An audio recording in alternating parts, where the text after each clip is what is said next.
Good afternoon or good evening, everyone. My name is Lawrence Laddie.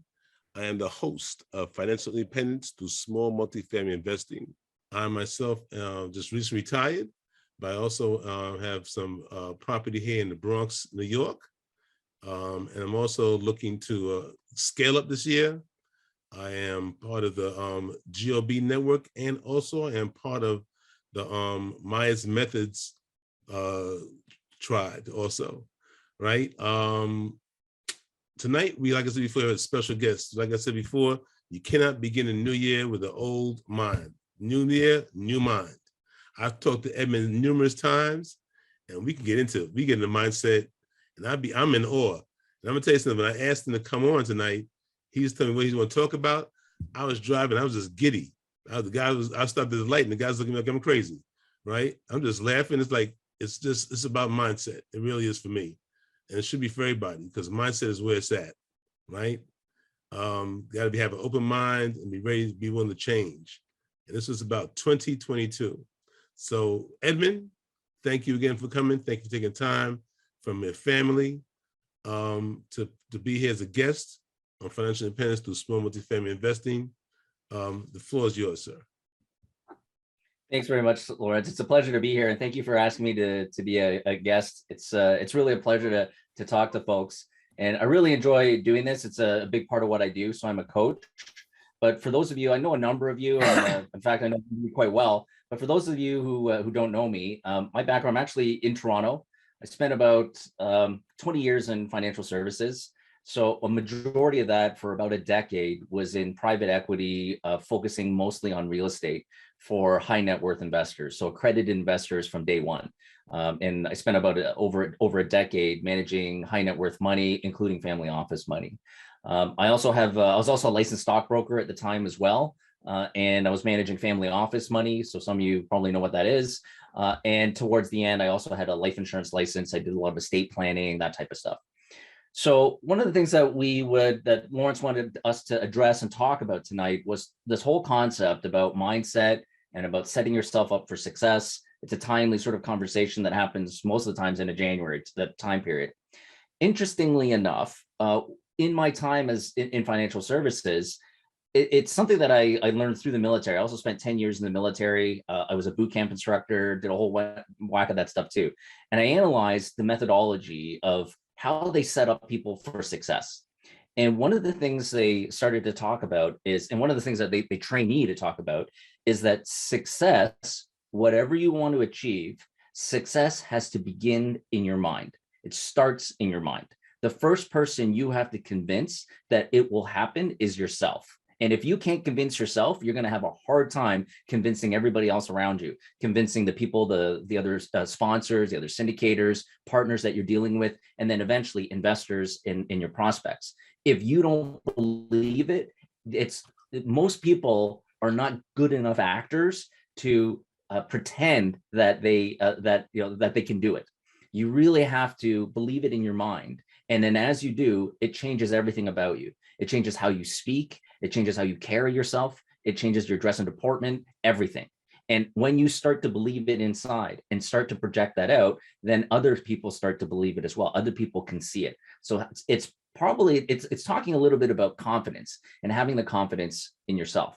So that's the first step. Now, interestingly enough, that in the title, we're talking about why 90% of society fails and only 10% actually achieve their success. That's an interesting sort of point. And the way I like to support that is to tell people, just go to any gym out there and you go into the gym in January and it's like completely packed. And then you go back in there and you go in October, and in society, about 90% of the people that were there in January are no longer there. They have an inability to execute what they want to do, right? So everybody has great ideas, great goals, want to improve their lives, want to change their lives. But when you get to October, why do 90% of people fail? And this is a phenomenon that's not just in going to the gym. One of the statistics, and the brokerage firms watch this number very closely. So in the brokerage firms for RIAs, or registered investment advisors, rookie advisors in a rookie class, within 2 years, 90% of the rookies will be gone. And keep in mind, they have a full class. And in that full class, it's a highly motivated group of people that want to become financial professionals and want to become stockbrokers, everything. But in 2 years, 90% of that class is going to be gone. Only 10% survive. There's a phenomenon over and over and over again. Why is it that only 10% of society are able to achieve their goals? So as I started to do this as a trainer and as a coach, I started to look at what kind of characteristics do those 10% people have, and how can I ensure the people that I work with or the people that I coach get into that 10%, right? So that's some of the things that we would like to tackle for tonight. Before I go on too far, I'd like to ask Lawrence, how long do you want me to blabber on for? Or do you want me just to keep going? What time, do we have like a hard stop or anything like that? You can talk till 8:15 because what happens is I introduce people. So you go ahead. You got the Okay. 8:15. All right. So go to 8:15. I'll stop earlier. People start falling asleep and people drop off or whatever, right? But if people are nodding and seem excited and taking notes, I'll keep going, right? So, well, first thing that we want to start off with, and every January I would sit down with the team of advisors that I'm working with, and I would ask them, what are your goals? What goals do you want to have for 2022? And most of the people that would come in, most of the advisors that come in will tell me all their goals that they have. And the first thing I would do is start to move those goalposts a little bit further to the point where I see them sweat and it starts to make them scared a little. We call this, and some of you might be familiar with it, we call it a BHAG, all right? A BHAG is a big, hairy, audacious goal.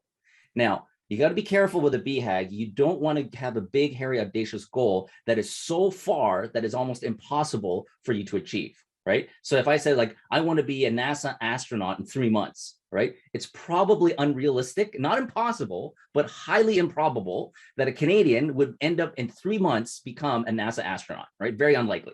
So that's an example that's a little too far. So most of the time I go and I analyze the people I'm working with. Do you have a goal that is slightly out of your reach today? And it makes you a little bit nervous, right? That's the first thing. It should scare you. It should make you sweat a little bit and give you a little bit of panic. And the reason why that happens is it starts to trigger the stress hormone cortisol, and it'll get you up in the morning, say, I want to achieve this. I have to achieve this. The next thing we go into is that whatever goal that you have that's slightly outside of your reach, you have to balance that out. And here's the key. You balance it out with a technique called SMART goals. So some of you are probably familiar or come across SMART goals. But SMART goals, the concept of SMART goals is actually designed by General Electric. So GE way back when. Now it's part of the MBA program. So a SMART goal, and you can Google this, a SMART goal, it stands for specific, measurable, achievable, relevant, and time-based. So how do these two work together? Well, first thing we do is we start with your BHAG, we make sure you focus deeply on that. And then what we start to do is we break down it into steps. Right? And you break it down into small achievable goals to get to that BHAG. So say your big, hairy, audacious goal, whatever goal you have is a 12-month goal, right? You can have BHAGs that go up to 3 years, 5 years, 10 years, whatever, but start breaking it down into bite-sized pieces. And the first thing I do is I start to break it down into quarters, right? So everybody in financial services, we break goals down into quarterly goals. And then from quarterly goals, we break it down into monthly goals. From monthly goals, we break it down into weekly, and then from weekly to daily. What kind of daily activity would I need to do in order to achieve that big, hairy, audacious goal? So I've had people, for an example, come into my office and they say, you know what, Ed, I want to have $1 million of passive income, and by the end of the year. It's like, okay, that's fine. It's like, it's not impossible. You know, if you want to have $1 million worth of revenue or passive income by December at the end of this year, let's look at what that looks like. And we start breaking it down to how much money do you need to start bringing in on a quarterly basis. And then we work it all the way down. And then I work out all the numbers down to a daily activity. And it comes down to, you need to talk to 600 new accredited investors on a daily basis in order to achieve $1 million in revenue. You know, is that a SMART goal for you? Is that achievable? Is it measurable? Is it realistic? Is it realistic that you can talk to 600 accredited investors every day, 5 days a week for 52 weeks? Probably not, right? So then you recognize, it's like, you know what, my goal is probably a little too far out. And then you break it back, and then you go back to the drawing board and you start dialing it back down. You can do it two ways. You can now say like, okay, how many people do I want to talk to, or do I think I can talk to? And if you bring down, it's like, you know what, I think I can talk to 3 accredited or 2 accredited investors a day, every day, 5 days a week, 52 weeks, right? If I do that, how much money would I end up getting? It works out to say maybe 150,000. Okay, well, are you okay with that? If you're not, then you recognize you got to dial it up a little bit more. So that's how I normally work with. So as a director of sales, I would work with junior advisors saying, are your goals realistic as we start to break them down? And we break them down into small little bite-sized pieces, but are those bite-sized pieces legitimately bite-sized? Because if it's not bite-sized and it's a giant, it's a giant massive mouthful that you can't swallow, you're going to choke. So that's too much, right? So you got to make sure that is absolutely measurable. Take your BHAGs and turn, the basic point is take your BHAGs, break them down into small little bite-sized SMART goals. Okay. All right. Next, we go into this concept of making sure and being realistic with your goals and understanding what your capacity is, right? So talking to, say, 10 people, 10 brand new people a day is probably a little difficult, right? Unless you can show me that you can legitimately do it. Don't try to burn yourself out. Try to pace yourself.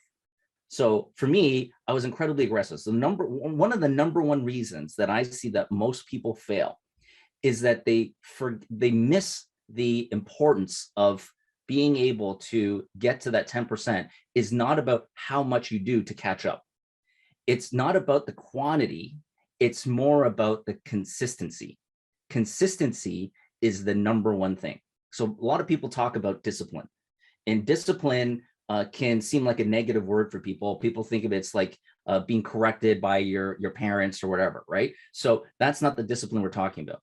Discipline we're talking about is having the strength of character to continue on and to make and to execute and carry out your intentions as you start to break them down into daily goals. Now, the interesting thing is that the people that miss it look at where they are and they come up with a big, hairy, audacious goal because they feel like they want to catch up. So they shoot out their goals really far. They don't have a plan on how to get there. They're just going to come out and say, I'm just going to try as hard as I can. And that is not a plan. I'm going to try as hard as I can. So it's just, I'm going to make $1 million by the end of the year. It's like, great. How are you going to do it? I'm just going to go and wake up tomorrow and just try as hard as I can. And they're going to go to, it's like, it's the equivalent of saying, I look a little overweight. I'm not happy with, my physical fitness. I'm going to go to the gym. And the first day they go to the gym, they go for 3 hours. And they're going to say, I'm going to go for 3 hours every day. And they can maybe do it for about a week. And then after a week, they're completely exhausted. They give themselves a break and say, you know what? I was able to go for 3 hours every day to the gym 5 days a week. And I'm so exhausted. I'm going to celebrate by eating a cake. And they just get so tired out and their willpower is just exhausted. There was a psychological study that was done that said that willpower, which is required as a component of discipline, is finite. You only have a limited supply of willpower. And if you try to catch up and try to swallow too much, to try to push, to run out of the gate or to sprint out of the gate, you're going to run out of willpower and you'll only make it to January and you'll give up by February. So those are the people that flame out first. So how do you get to consistency? The part about consistency is it's not about how much you do, it's about doing it every day. So it is far better to do 20 minutes of workout every day for, every day of the week for 52 weeks than it is to go to the gym 3 hours a day for 5 days and then quit because it's too much, right? 20 minutes is all it takes. And keep in mind, and it's not about what you're doing, it's about the habit of doing it. This is mentioned in a book. If your guys are writing notes, there's really good books that are out there. One of them is The Power of Habit and Atomic Habits. They talk about very similar things. And one of the things about discipline is having the willpower to go and force yourself to start a new habit. But discipline is a double-edged sword. The key to discipline and getting into consistency is knowing when to stop, or having the discipline to stop yourself. Because when you get to 20 minutes, you might say, you know what, I feel really good. Some endorphins are really hitting me. I think I can go to 30 minutes. Or you think, you know what, I think I can go to an hour. There's a guy on the treadmill over there. He's been running on that treadmill for 2 hours. I think I can do at least an hour. No, the important part is you're not trying to get the quantity. You're trying to get into that habit of doing it every day. In Atomic Habits and Power of Habit, they talk about it takes anywhere from a month to 3 months for the neural pathways in your brain, as you start to execute it, to start to fire to the point where it starts becoming a habit. It takes anywhere from a month to 3 months, sometimes maybe a little bit longer.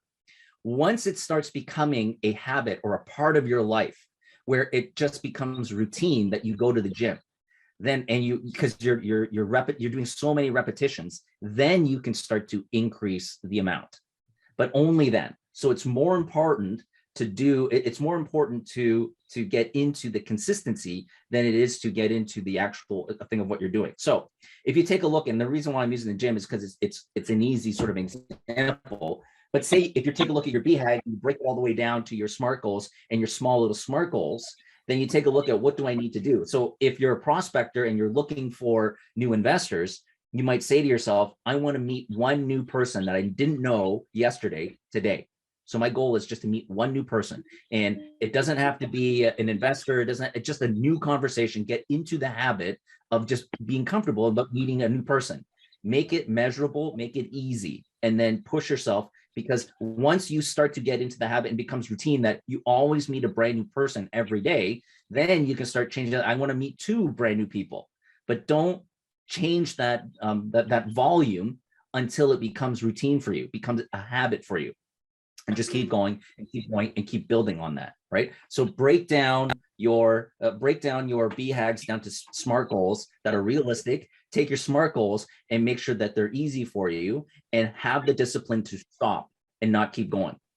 This concept is also mentioned in a really good book by Jim Collins, and it's Great by Choice. In Great by Choice, he has this concept, or he starts the book off with this concept called the 20-mile march. And Great by Choice, and there's a whole bunch of other books that he has as well. But Great by Choice is talking about different companies that have similar circumstances, and how some of them end up becoming great, and how some of them don't, and some of them don't make it, but they have all the same kind of resources. Now, at the beginning, it's a really exciting book. At the beginning, I loved it. Great by Choice talks about 2 expeditions at the same time to the South Pole, the first time it was ever achieved. And both teams had similar weather patterns. They left at the same time, same kind of gear. One team made it to the South Pole and back. The other team ended up to their demise. They didn't even make it back. They all died. And he analyzed what was the difference in mindset between the 2. One of them was this concept called the 20-mile march. One of the teams said that whatever weather we have, we will always go 20 miles. Consistency is the important part. And that is a little countercultural, because the other team said, you know what, if it is incredibly great weather, there's no storm, whatever it is, we're going to go as far as we can, because we're going to take advantage of the great weather. And then when there's a storm, we'll just kind of hole up and we'll wait for the storm to pass over, because we don't want to hurt ourselves. It makes logical sense. But in the 20-mile march, what they talked about is whatever the weather is going to be, we're always going to move 20 miles. And at 20 miles, we're going to stop. Because what ended up happening is that the team that was pushing as far as they could, they ended up burning themselves out. And they're a little sore, and the more sore you get, the more likely you get to get injured. And then when you're cold and miserable, you really don't want to move. And then it's easy once you stop. It's like inertia. Once you stop and you're stuck inside your tent, you don't want to get out in the cold, and you just don't want to move.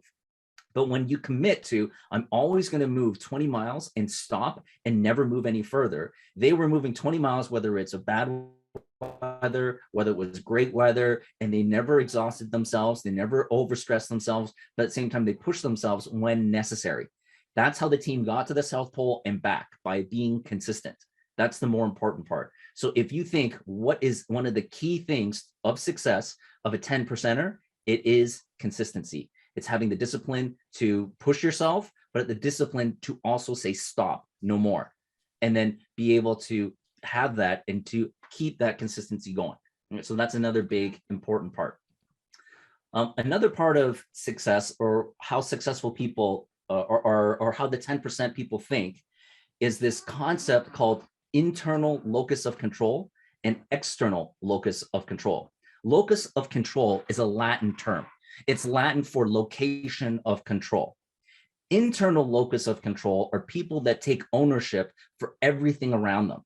External locus of control blames everything in their life on somebody else, right? So let me give you an example. The whole title, Great by Choice, is an internal locus of control.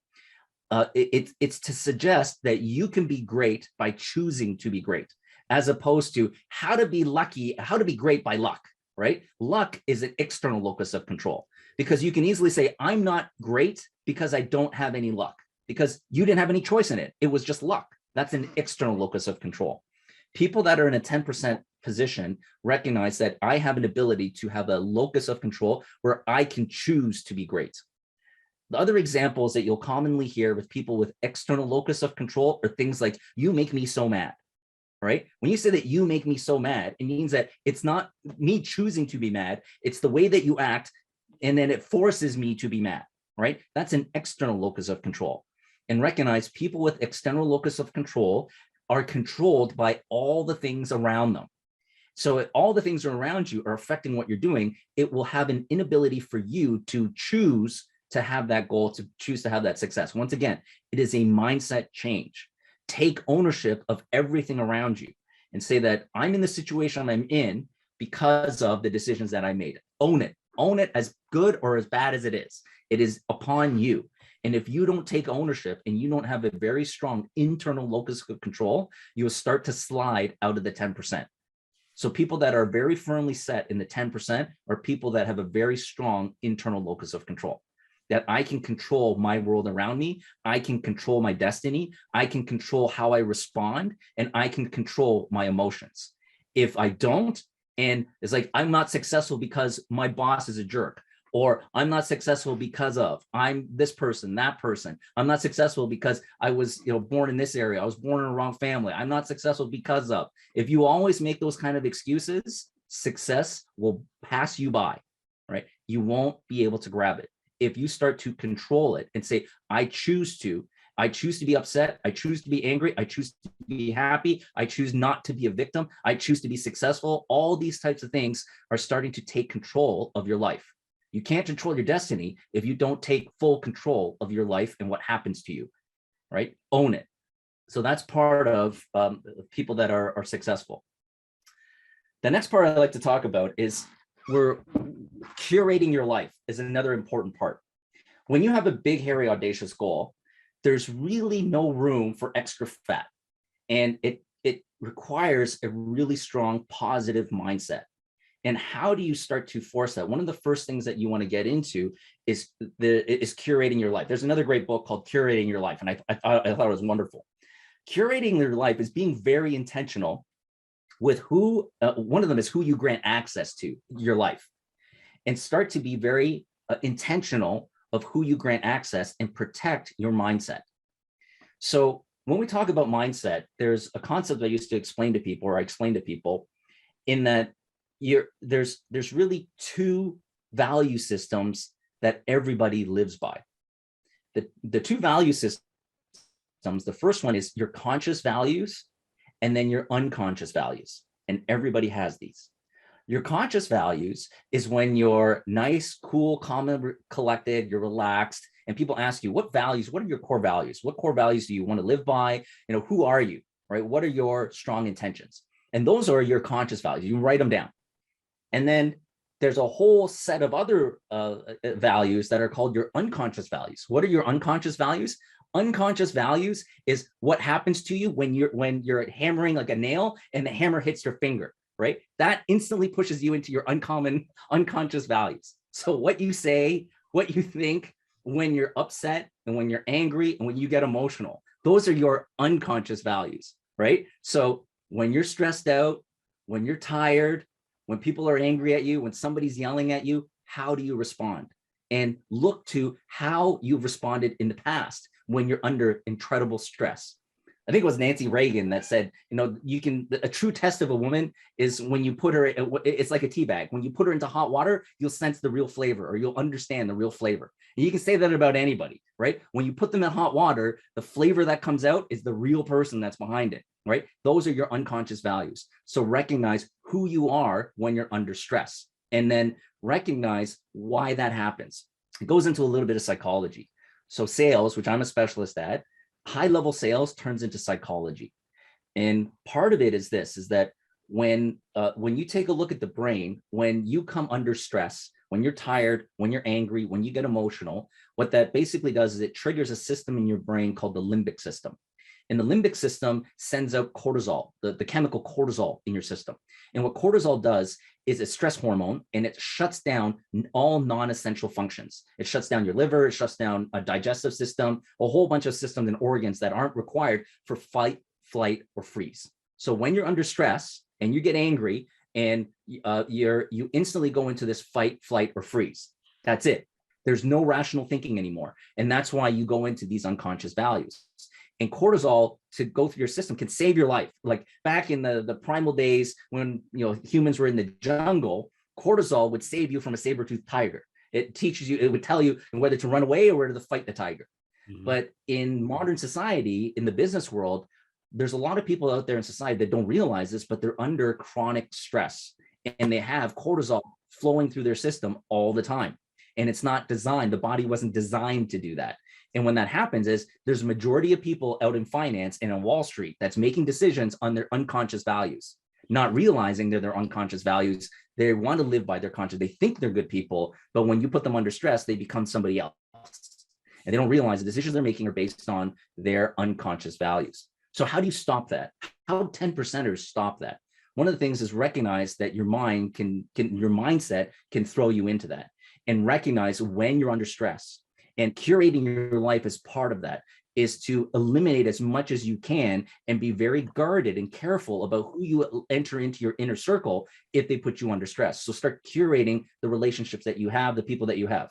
So for me, what I do is I start looking at, I start evaluating people. So when people start to interact with me, including family, friends, everybody, and afterwards I kind of analyze, did that person make me feel better or worse about myself? So if you make me feel less, you get pushed out a little bit further out of my circle. If you start inspiring, if you start inspiring me, challenging me, encouraging me, building me up, I draw you in a little bit closer and start becoming very intentional with who you grant access. And eventually you'll start to curate a collection of people around you that build you up, motivate you, inspire you, challenge you, keep you accountable, all these types of things. And all the negative people start to get pushed out further and further out because you want to limit your exposure to cortisol and your unconscious values and start to draw in the positive chemicals. So the positive chemicals in psychology are the four things. The acronym is called DOSE, D-O-S-E. So it's dopamine, oxytocin, serotonin, and I keep forgetting the E, which is, I keep saying, I want to say ephedrine, but it's not. Endorphins. So endorphins is like running. So under DOSE, what you want to do is surround yourself as much as you can with those positive chemicals. And the way that you would do that, the way that 10%ers do this, is that they start what's called the gratitude journal, right? So gratitude journal, basically, and this is one of the things that I coach most of my coaching clients. A gratitude journal is something that you want to write down in the positivity about yourself, about positive things that people have said about you, encouragements that people have said about you, things that you're grateful for in your life, things that are incredibly encouraging to you. Write them all down in a journal. And it's very important. The reason why you write this down is because this is a message you're writing to yourself, because everybody is going to have a pitfall. Everybody's going to have a bad day. Everybody's going to do something where you feel like the biggest loser on the planet. And when you do that, I want to tell you, you're not, okay? You're not the biggest loser on the planet. You're just having a bad day. And what you want to do is remind yourself you're actually a decent person. And you go back to your gratitude journal and you want to balance that out. One of the major things, and Lawrence and I were talking about this before in our discussion, one of the major things that you'll find, especially in sales, and I see this all the time, in sales, the mood of salespeople, and like most salespeople that I've trained are like borderline bipolar, all right? And like they have the sine wave up and down, up and down. Their mood goes up and down, and to an extreme. And basically translates to this, like they'll close like this big account, this giant whale, and it's like they brought in this massive deal, and they come into the office and they're just like this big bravado, and he's like, I'm better than all of you. You guys all suck. And I just closed the $300,000 deal. Here's a $300,000 check. I'm amazing, and isn't it so wonderful? And they start to celebrate too much. They think that they're so great and that they're at this peak, and then they go, and because they think they're so amazing, they don't prospect anymore. And because they don't prospect, in about a month's time, there's nothing in the pipeline. And when there's nothing in the pipeline, they have no more close. They can't live off of last month's close. So then they say, you know what? It's like, I don't have anything in the pipeline. Nobody's calling me. Why? I closed this 300,000. Why don't I have another $300,000 check? Well, you don't have it because you don't have the activity because you're too busy celebrating.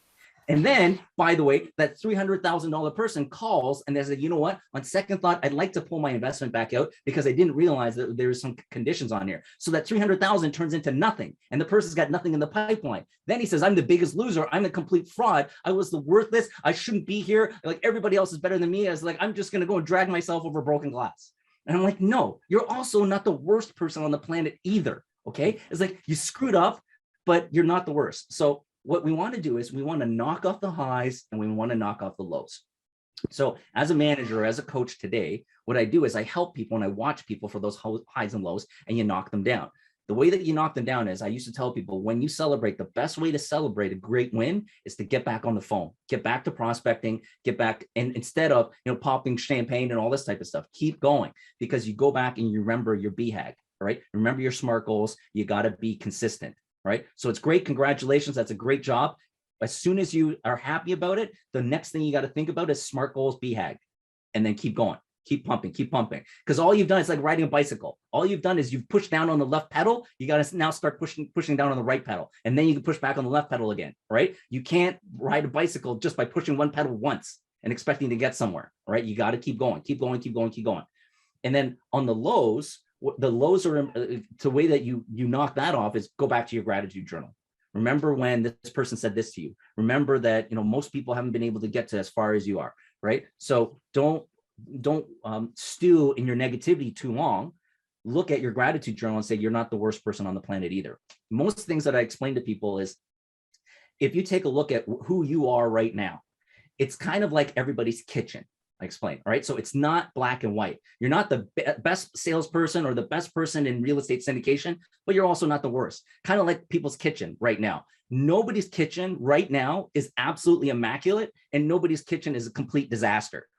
Everybody here has a range, and it changes. Some days your kitchens are cleaner than others, and sometimes it's acceptable. Sometimes it's a little unacceptable. That's fine. But it just recognize that it's evolving and it's always changing, just like who we are. You're not amazing, but you're not the worst person ever either, right? And make sure that you stay within that range and stay hungry and stay thirsty, right? Let's see here. Oh, two other points I'm going to bring up. We get into curating your life in terms of the relationships that you have. Now, when you get to your SMART goals and when you get to your BHAG, how you start to focus and prioritize your SMART goals is something called the Pareto Principle. The Pareto Principle is talking about 80-20 rule, right? So the 80-20 rule basically states this, or Pareto Principle, you can also Google this as well. 20% of your actions will result in 80% of your results. 20%, not 100%. So focus in on the most important things, which is triage.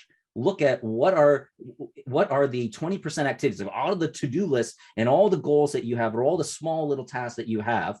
You can't do all of them, right? There's far too many. You probably have this huge giant list. And on that giant list, ask yourself, is this part of the 20% that's going to get me 80% of the results? And stop obsessing about minor details that are irrelevant, right? So for instance, if you're starting an investment firm and you start obsessing about what phone am I going to use, and you start to come up with this giant spreadsheet of saying, like, what phone am I going to use to call my clients? Am I going to use this phone? Am I going to use an iPhone? Am I going to use a physical phone? And you put like this huge charts and pros and cons of a telephone. It's not important. It's not in the 20%. Anything will work, right? You could use a dial-up phone if you could, or like a rotary phone. It's as long as you can talk to somebody, right? 20% is more important. That's not as important as what is your value proposition? Why should people invest into you, right? Those are probably more important than it is obsessing about the minor details. So there are things that will move the needle and add value to your organization. But my question is are there bigger things that will give you a bigger result? And focus in on the biggest result. One of the things that you want to visualize is, imagine all the things that you need to do. Imagine it like you have 17 pots, but you only have 4 burners on your stove. You can't try to boil 17 pots on a 4-burner stove. You got to start curating your choices and start narrowing it down to which 4 pots am I going to boil today, right now, that's going to get me to my 80%. And then the others I'll pass off for now. And you can start to rotate them. But that's kind of the important part, is being selective, being intentional, and being able to decide what you want to do today. I'll end off with this point, and then we'll take some questions. But I'll end up with this one point, which I think is probably the biggest determining factor of success of a 10%er. The biggest thing that I think is, and it really comes back into a book by Simon Sinek, Start with Why. Why, whatever you want to execute, when you pick a BHAG and you tell me what your big goal is, if I was your coach, the first question I would ask you is why? Why do you want to do that? So I had somebody who said, like, I want $1 million in revenue and passive revenue, right? It's like, okay, that's great. Why do you want that? Oh, because. If your answer is because, it's not a strong enough why, because you're not going to be on the hard days when the snow is coming. You won't be able to 20-mile march on the bad days, because if it's just because it's just a random thing. Now, if you said that if I don't get $1 million, my nephew dies, right, for whatever reason, he needs surgery, and he, like, at the end of the year needs $1 million, and then you know what? If that's your why, and it's storming outside and you have to get outside of a tent, you imagine, you know what? If I don't get out and do a 20-mile march today, my nephew dies. Not today, but by the end of the year, he'll die. That's a really strong why, right? That's a really strong motivator. That's not necessarily the why to have, though, because the best why out there is a why that transcends yourself and your family. Because some people, like I've talked to some folks that say, well, I want to be a multifamily syndicator, and I ask them why. Why do you want to do this? Because I want passive income. Why do you want passive income? Because I want to spend more time with my kids. I was like, great. That's a great why to have, but why should an investor care? I was like, so you're asking me to write you a check so you can spend more time with your kids. That's not a why that transcends outside of yourself. It's also mentioned in a book and I'll finish off with this one. I know I'm dropping a lot of books here, but there's a lot of great material out there. But there's a really good book by Dr. Angela Duckworth called Grit. And a concept in Grit that she talks about is talking about what Simon Sinek talks about, knowing your why. And the concept that she says that there's 3 bricklayers out there. Physically, these 3 bricklayers are doing the exact same thing. But from a mindset point of view, these 3 bricklayers think completely different. One bricklayer, they're all putting one brick on top of the other. But you ask the first bricklayer, what are you doing? And the first bricklayer says, I'm building a wall. And then the second bricklayer asks him, what are you doing? And the second bricklayer says, I'm building a church. Then you go to the third bricklayer, and the third bricklayer says, I'm building the house of God. Now, Angela Duckworth talks about the person that has a bigger perspective, that has a goal that transcends just themselves and is a benefit for overall society, will have a much better discipline or grit to continue through when the storm hits. The first person to cut and run is the person that's just building a wall. And then it's the person building a church. But finally, if that person that's building a church says, take a look at society today. It's horrible. People are hating on each other. It's just a terrible society. We need the divine. And the only way that we can provide the divine is to create the house of God. And if I don't create the house of God, the world and society will destroy itself. If you have a big enough why that is so visionary and is so inspiring, sales become incredibly easy. Motivation becomes easy for you. You get out of, so first off, you get out of bed because you recognize if I don't do this, society will kill itself. And then, so that's inspiring for you to get you motivation. The second is it starts to unify and your sales become easier. People say, you know what, I want to be a part of that. And then referrals become even easier, which is like, you know what, how do I help you do that? Because I agree with you. Society is terrible. Society needs the divine, and I will help you build that church, and I will start to gather more people. If you have a big enough why, that is a visionary why, which once again is a mindset that transcends just yourself, but can inspire other people, sales just automatically happen. All right, so that's kind of all I have for tonight. Hopefully you've gained a couple of new tricks. I see some, I haven't been able to read the chat as I've been talking. I can't multitask. So maybe if some people have some questions, or Lawrence, if anybody's read through the questions, if somebody wants to ask me some questions, I'll be happy to answer them. Angel had a question. Angel's question was, I saw it. Angel's question was, how do you, is it? I saw it. Angel, speak for yourself. Good, Angel. Yeah. Okay. So my personal issue is that I have a tendency to fall back into my comforts or my familiar activities, whether they're good for me or not. And I mean, our why is huge. Our why is our son and helping other people with rare diseases. I mean, it's a big deal and it's outside of us. It's not just our son. And there are times when what's going on hurts and feels so real that it overwhelms that why.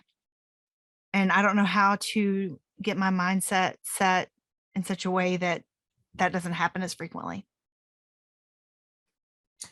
Yeah, and that's pretty challenging because when you come into your old habits, think of it like for those that have ever gone skiing, when you ski in like when somebody has skied before and created a path, it's like you want to ski just next to it. And if you're not careful, your skis will fall into the deeper rut, right? That's where, you know, you form into your old bad habits. You go into your old bad habits. So part of it is associating a lot of the new positive, and it's not about removing what you're missing. It's about gaining what you would get by moving and by skiing on the other side. And don't beat yourself up when you fall into your old habits. It'll happen. But there's two things that you can do. Have an accountability partner that will hold you accountable. And then the second is make sure that you try to associate the positive with the new direction that you're headed towards. That if I stay on this new path and on this new direction, this X will happen. And when X happens, we achieve what our goal is. Make your why bigger. And when you make your why bigger and you associate this new challenging, hard thing together with the positive that you're gaining, not losing my old habits. It's like, this goes into like smoking, for example. There's a great book about quit smoking. I think it's something Carr. And he talks about focusing on the positive. Like, I'm not losing hanging out with my friends. I'm not losing smoking, the habit of smoking. I'm gaining health. I'm gaining money because I don't have to spend on cigarettes, all this type of stuff. So don't focus on the vacuum, what you're missing by going into your old habits and how it makes you feel good or whatever. Focus more on the importance of the new direction that you want to head to and why that's more important, and focus on the positive. So, Right. Anybody has a question? Anybody has a question? Okay, I have a question, Edmund. You talk about discipline, right? You talk about creating, being consistent, right? That's part of discipline, being consistent. What do you do? What do you do specifically? Like, let's say, like Angela said before, you know, sometimes she's in a good, she's got to go, and then she gets in the comfort zone, right? And then you sit back, right? What other things you gave a few things? What other things can you do to keep you disciplined, to keep you going on that 20-mile march?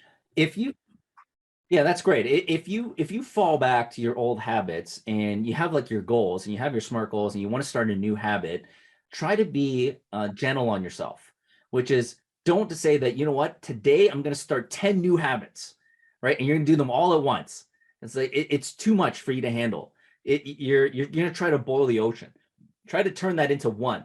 I'm going to start one positive new habit. And I'm going to start doing that every day, for if it's a daily thing. I'm going to start doing that every day for the next 3 months at least. And after you start to get to the 3-month mark, then you'll start to realize you start to get used to it. It starts to turn into inertia, that it just becomes a habit, and you're just used to doing it anymore. You don't think about it anymore. And then once you've been able to get to that level, then either increase the intensity or add the next habit. But don't try to do too many habits all at once. You'll burn yourself out. Now, if you set that one habit and you say, I'm gonna set to do this, and you get to the 3-month mark and you haven't been able to do it, dial it back down a little and say, you know what, instead of trying to go to the gym 20 minutes every day, I'm gonna turn it down to 15, or I'm gonna turn it down to 10 minutes, or I'm gonna turn it down to 5 minutes. I'm gonna do 5 push-ups every day next to my desk until you get used to it. Okay. And then keep dialing it down until you're able to achieve it. Once you have that habit, or you have it and you've been able to consistently do it for 3 months, then turn the intensity up. Okay. Rachel Jones. Hey, Rachel, how you doing? Good to see you. Hey, Lauren. Good to see you. Hey, Rachel, answer your question, Rachel. Sure. I mean, you talked about doing a gratitude journal and incorporating comments about, like, good comments from the day about yourself, which is something I actually hadn't heard before. Most of the ones I've heard about are doing a gratitude journal for others to say thank you for stuff they helped you with during the day. Do you combine those activities into one, or do you actually have separate journals? Like, how do you handle that? Yeah, that's a really good question. Gratitude is an interesting thing. It's a two-way street. Gratitude and acts of kindness. So what I would talk about is like if you're going and you're showing gratitude to somebody else, I would consider that an act of kindness. An act of kindness is also a very healthy activity for the individual, because when you exercise an act of kindness, whether it's a kind word, words of gratitude, treating people well, that usually gets a response of the positive kind as well, and it pulls you out of cortisol and throws you very closely into the very positive mindsets. And when you get into the positive hormones, the positive chemicals, it helps clear your mind and it helps keep you firmly rooted into your conscious values. Now, for what you can do in your gratitude journal is note how that person responded, right? And how that made you feel. I remember seeing on TikTok, TikTok, there's so many trolls out in the internet today. And I remember seeing this TikTok video where this person was just randomly driving around with their window down and then just yelling at people on the street in New York. And everybody thinks that, it's a New York minute. This person's going to launch out on me. But this person was just throwing gratitude. It's like, hey, you over there. And like, what? And it's like, I just want to say, like, you look amazing today. Like, what a great outfit. And they just completely changed. And they're so shocked. It's like nobody in New York City does that, right? Whereas like, you have a wonderful smile and like, whoa, and it completely changed that person's demeanor, right? And then if you have all those positive encounters, write those down in a gratitude journal that you have the ability to change the world around. Once again, internal locus of control. You walk around in downtown New York City and there's a whole bunch of miserable people. I'm just one person, but one person changing the narrative and taking control of their life can go and start throwing random compliments that doesn't cost you anything and start to change the direction of other people. And you start to recognize, you know what, I can choose to do that. And it's all these gratitudes. And you write that down. It's like, I have the ability to change the polarity, the positive polarity of other people around me. And I choose to do that. That's really interesting. Okay.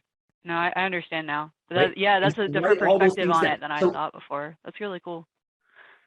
Right. So I think basically there's no hard and fast rule of what to put into your gratitude journal. Your gratitude journal is go back to the intent of what the gratitude journal is. The gratitude journal is when you have a bad day, when you screw something up, you feel terrible, somebody tells you you're an idiot, or you screwed up a presentation and you feel like the worst person on the planet and you just can't believe how dumb you are. And then you go into your gratitude journal. It's a message to yourself. It's like, you're not dumb. Remember that you walked around New York City and you started to change people's lives, and you started to make positive changes in other people. You have the ability to make that positive change. Sure, you messed this up. That's fine. That happens. Everybody's going to fail and fall down, but you also have ability to be incredibly positive. And that's getting yourself back onto the positive mindset. So it's a gratitude journal's intent is a message to your future self when you're having a bad day. So put in whatever you think you need to hear. So, well, no, thank you. That's great. So Danny Van, we are Danny Van. Answer your question. Yeah. My question was like, this is something I think I kind of struggle with still is like, for example, more recently, so I'm an IT professional, and so I manage projects for a living to earn a bulk of my income.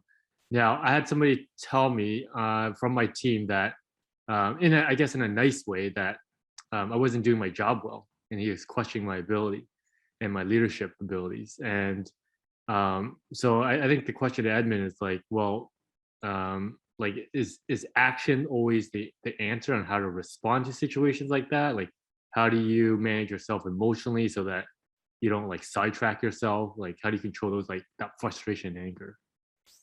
Yeah, that's a very good point, Danny.